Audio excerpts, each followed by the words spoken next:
What you think, Sophie? A lot of rain? A lot of rain?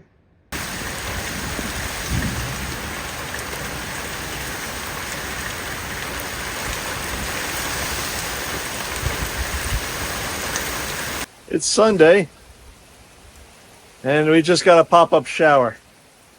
I guess I don't have to worry about watering the flower garden now.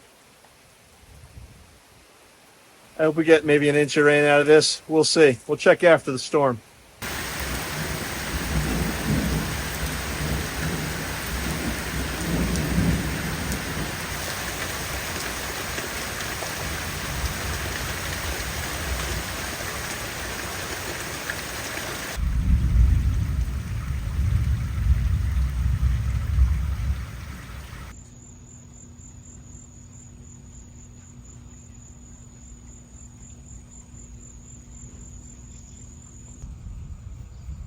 There goes the storm.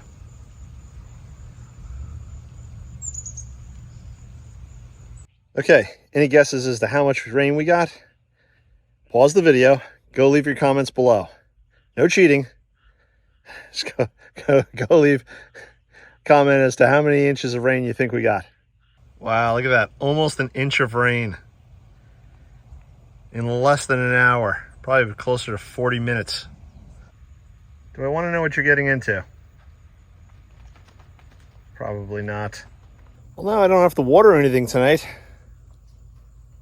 I do have to do deadheading though. We're gonna wait until the sun starts going down because it's hot. It's really hot. So we'll wait until the sun starts going down.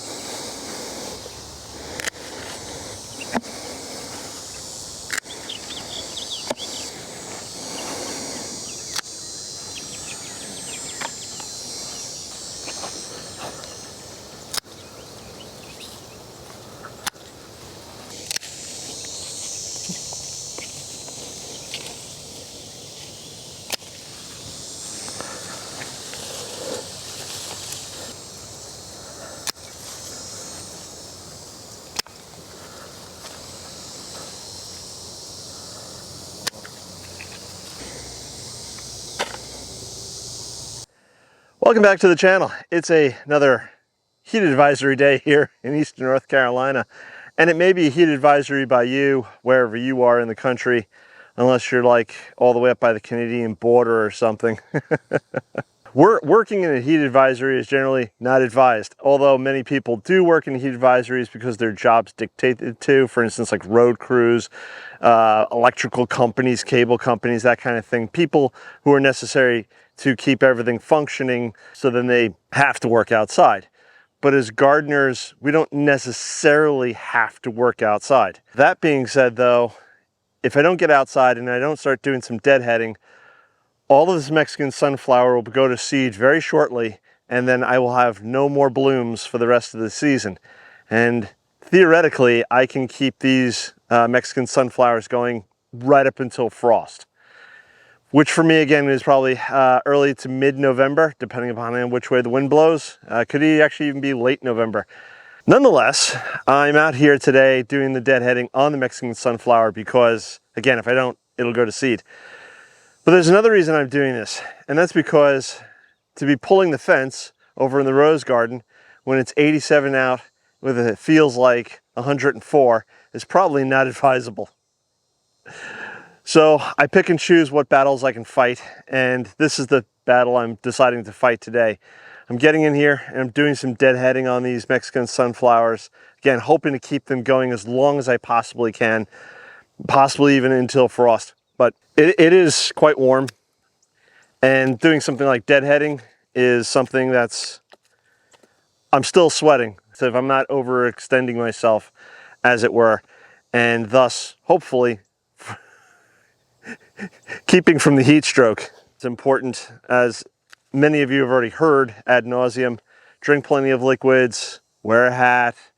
I'm wearing sunscreen to try to keep, well, thankfully it's partly cloudy right now, which is another reason I'm tackling this job. because that little bit of shade does actually help. Again, picking and choosing where we fight our battles. And here comes the sun again.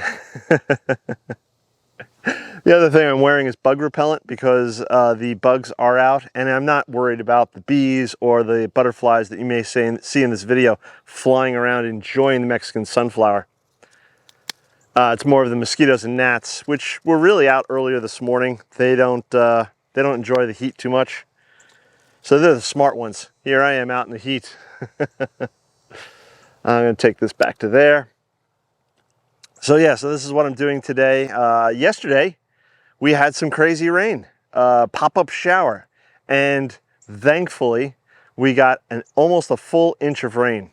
That was some sort of little storm that we had there, and I'm actually grateful because, again, the garden sort of needed the rain. If we didn't get that rain yesterday, my plan was yesterday evening, I was going to go outside and I was going to water the flower garden once the sun had basically gone below the horizon of the trees, because it's just too hot out. But the plants need water, and again, we hadn't had a significant rainfall in, now that would be about almost 2 weeks. We had little rainfalls, maybe 1/4 inch here, 1/4 inch there, but nothing significant.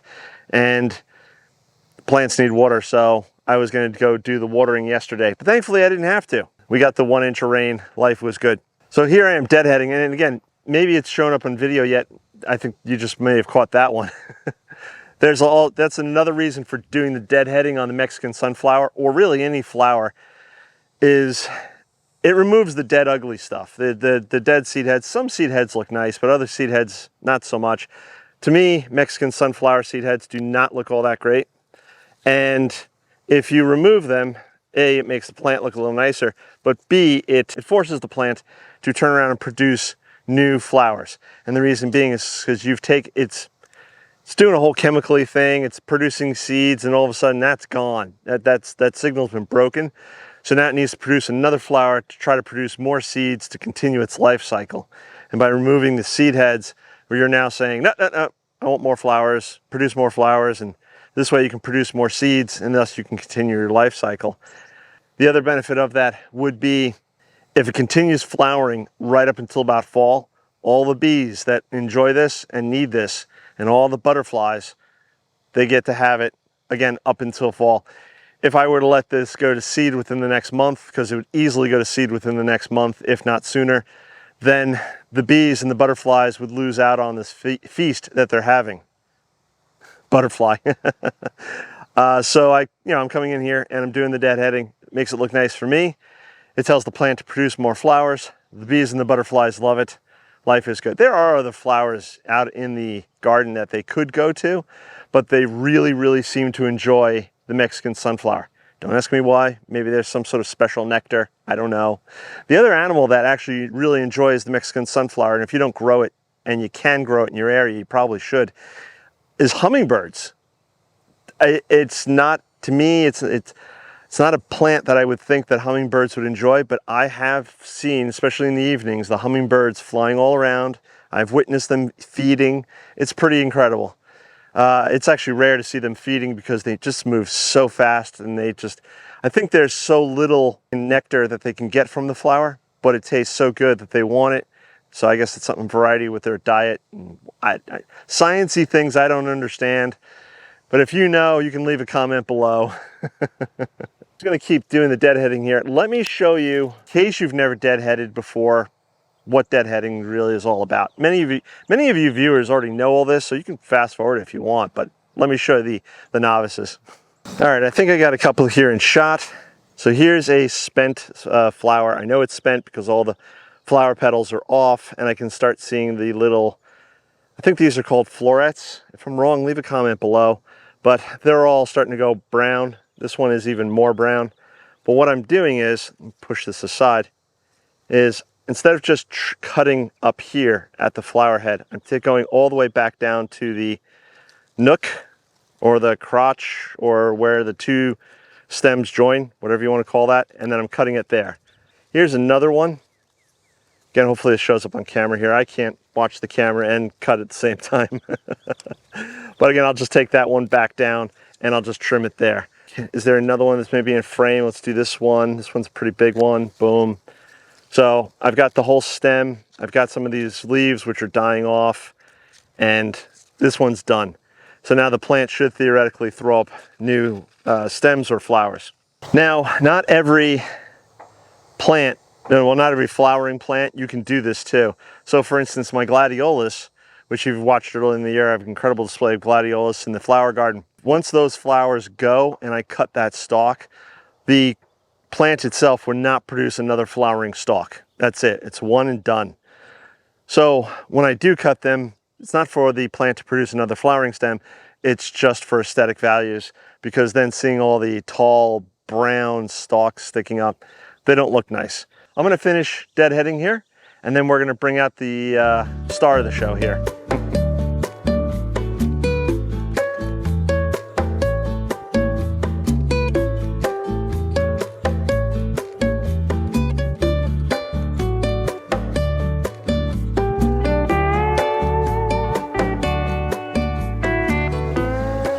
Did you miss her?